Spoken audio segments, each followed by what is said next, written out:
लंबा जीने के लिए और पृथ्वी पे अधिक दिनों तक रहने के लिए हर कोई कामना करता है।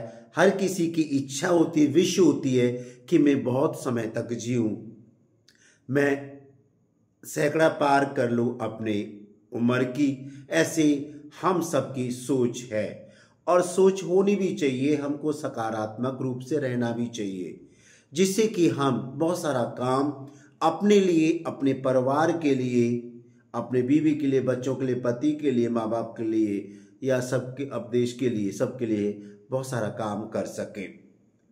और हमारे दिमाग में, हमारे दिल में लंबा जीने की भी ख्वाहिश होनी चाहिए, क्योंकि जब दिल में जज्बा नहीं है, जज्बात नहीं है, तो हम आगे क्या काम करेंगे। और हमें ख्वाहिश है लंबा जीने की।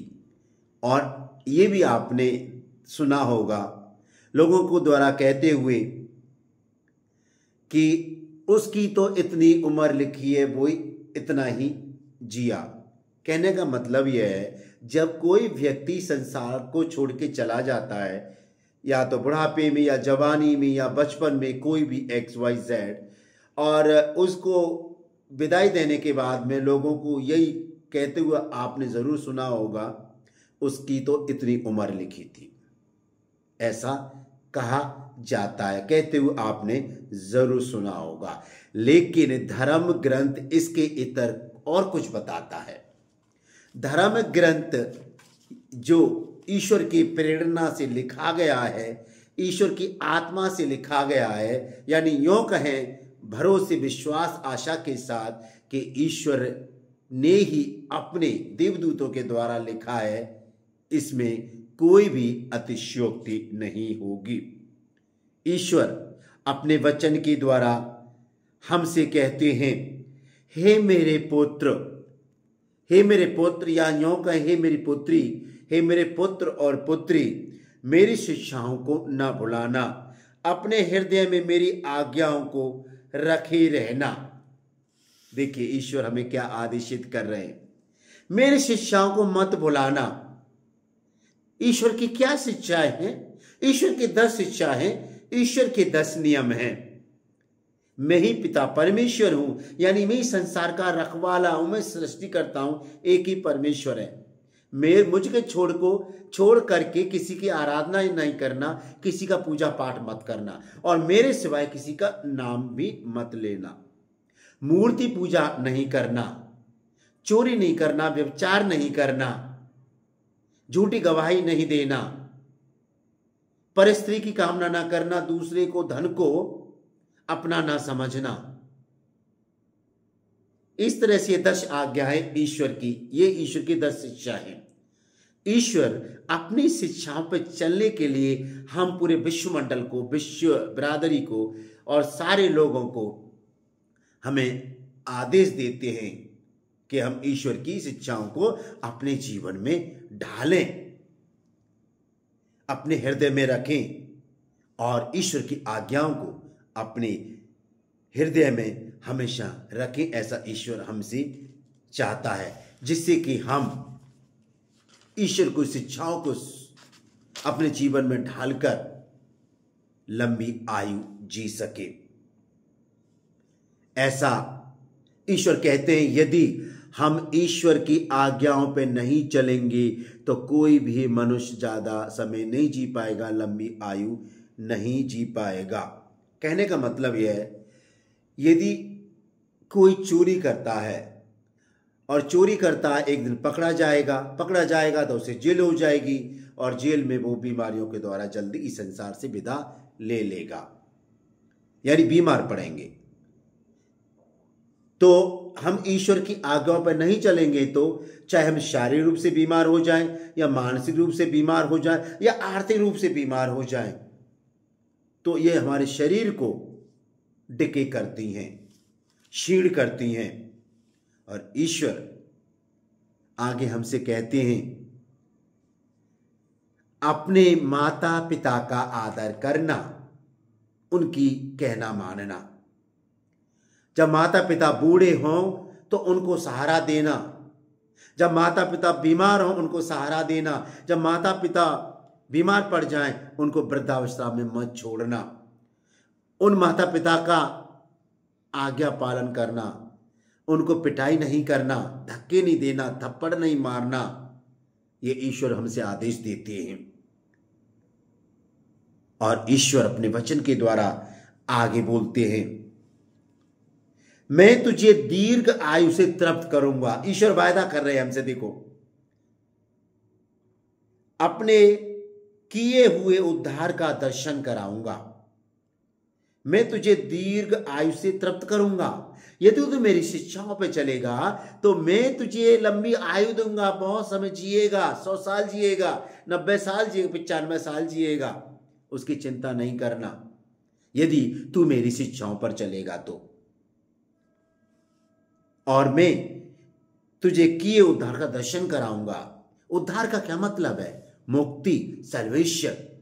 जब हमारे घरों में अशांति है, उद्धार की खोज मिलती है। जब हम बीमार हो जाते हैं, यीशु से प्रार्थना करते हैं, उद्धार मिल जाता है, सल्वेशन मिल जाता है, मुक्ति मिल जाती है। जब हम कर्जे में दबे हुए होते या हमें कोई सताता है, ईश्वर के नाम के द्वारा जब हम आज्ञाओं का पालन करते हैं तो हमें मुक्ति विधान की दर्शन ईश्वर कराता है, यानी उन दुष्ट लोगों से हमारी रक्षा करता है, हमारी विजय दिलाता है हमें। चाहे लोग हमें कहीं भी फंसाते हों, कोर्ट कचहरी में ले जाते हों, और जब हम ईश्वर पे अपना श्रद्धा रखते हैं, ईश्वर हमें विजयश्री दिलाता है। ईश्वर हमसे वायदा करते हैं। और आगे ईश्वर कहते हैं, जो परम प्रधान के छाए हुए स्थान में बैठा रहे वह सर्वशक्तिमान की छाया में ठिकाना पाएगा। देखिए कैसा ठिकाना, शांति का। कैसा ठिकाना, आनंद का। कैसा ठिकाना, निडरता का। कैसा ठिकाना, अच्छे स्वास्थ्य का, अच्छे परिवार का, अच्छे बीवी का, अच्छे पति का, अच्छे बच्चों का, अच्छे माँ बाप का, अच्छे भाई बहनों का, अच्छे दोस्तों का, अच्छे काम का। ईश्वर यही तो हमसे बोल रहे हैं आगे, जो परम प्रधान के छाए हुए स्थान में बैठा रहे वह सर्वशक्तिमान की छाया में ठिकाना पाएगा। यदि हम ईश्वर के नियमों पर चलते हैं तो ईश्वर हमें अनेक प्रकार की बाधाओं, विपदाओं से दूर रखता है। और ईश्वर कहते हैं, यदि तू मेरी आज्ञाओं का पालन करेगा तो मैं तुम्हारे लिए लड़ूंगा, मैं तुम्हारी लड़ाई लड़ूंगा, तुम्हें विजयश्री दिलाऊंगा। विजयश्री दिलाऊंगा अपने दुश्मनों से, विजयश्री दिलाऊंगा तो अपने बैरियों से। और तुम्हें जो तुम्हारे नाम को बदनाम करते हैं, जो तुम अच्छा काम करते हो, जो तुम अपना मेहनत कर रहे हो, जो पैसे कमाते हो, लोगों को बुरा लगता है, उन लोगों के मैं मुंह बंद करूंगा। वो विजयश्री दिलाएगा। ईश्वर हमसे अपने वचन के द्वारा बोलते हैं। और आगे ईश्वर कहते हैं, सारी चिंताएं मेरे ऊपर डाल दे, देख फिर मैं कैसे तुम्हारी सभी छोटी घटी पूरी करता हूं। यानी तुम्हें किसी प्रकार की समस्या है, परेशानी है, तो ईश्वर उनको पूरी करेगा और तुम्हारे विजय शिखर पर तुम्हें पहुंचाता है, तुम्हें विजय श्री दिलाएगा। यदि आर्थिक स्थिति ठीक नहीं है तो हमारी मेहनत के द्वारा आर्थिक स्थिति ठीक हो जाएगी, जब ईश्वर की आत्मा हमारे ऊपर है। जब कोर्ट कचहरी में लोग परेशान करते हैं, घसीटते हैं, बदनाम करते हैं और हमारे कार्य से खुश नहीं रहते, झूठी दोष लगाते हैं, ऐसे लोगों से ईश्वर निजात दिलाएगा, विजयश्री दिलाएगा। ईश्वर हमसे यह वायदा करते हैं। तो हमें सर्वप्रथम ईश्वर के द्वारा जो दी हुई 10 आज्ञा हैं उनको अपने जीवन में ढालने की जरूरत है। यदि ईश्वर की आज्ञाओं को ढालेंगे तो ईश्वर हमें लंबी आयु देगा और अपने मुक्ति विधान के दर्शन भी कराएगा। मुक्ति विधान हर प्रकार के कष्टों से मुक्ति, कर्जों से मुक्ति, कोर्ट कचहरों से मुक्ति, बीमारियों से मुक्ति, हमें लोग परेशान करते उनसे मुक्ति, हमारे जॉब को छुड़ाने के लोग झूठी इल्जाम लगाने की कोशिश करते उनसे मुक्ति। और आपने देखा होगा, जैसे मैंने बताया, उसकी तो इतनी उम्र लिखी थी, संसार से चला गया, उसकी इतनी उम्र लिखी थी। जब किसी की 70 साल उम्र रखी है, किसी की 90 साल उम्र रखी है, तो वो ऐसा व्यक्ति न तो कोई बुरा कार्य करेगा, न कोई अच्छा कार्य करेगा। जब उसे पता है उसे 90 साल जीना है, उसे पता है उसे 80 साल जीना है, तो वो अच्छे काम क्यों करेगा? उसे तो 80 साल ही जीना है, उससे पहले वो मर नहीं सकता। तो वो तो इतना से जिएगा ना, तो वो अच्छे काम करेगा नहीं, कोई गंदे काम करेगा, चोरी डालेगा, डकैती करेगा। ऐसी बात नहीं है, क्योंकि मनुष्यों की सोच और ईश्वर की सोच में जमीन आसमान का फर्क है, बहुत फर्क है। तो इसलिए मेरे प्रिय प्रभु भक्तों, हमें ईश्वर आदेशित करते हैं, निर्देशित करते हैं, हमसे पूछते हैं कि मेरे बेटा बेटी मेरी शिक्षाओं को मत भुलाना, जिससे कि तुम इस पृथ्वी पर लंबी आयु जी सको। मेरे सिवाय किसी का नाम नहीं लेना, मैं ही इकलौता परमेश्वर हूं, अदृश्य हूं।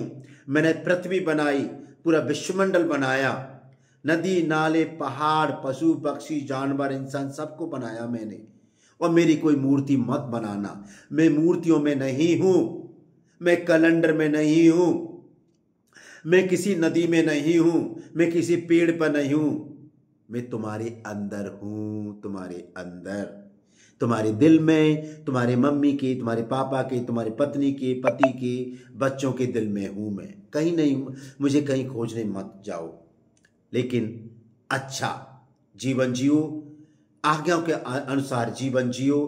किसी को दुख मत दो, किसी को कष्ट मत दो, किसी को परेशान मत करो, किसी की नौकरी मत छुड़ाओ, किसी को बदनाम मत करो।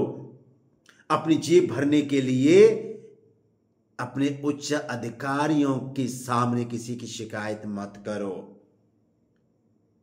अपने नंबर पॉइंट बढ़वाने के लिए किसी को जीवन मत लो।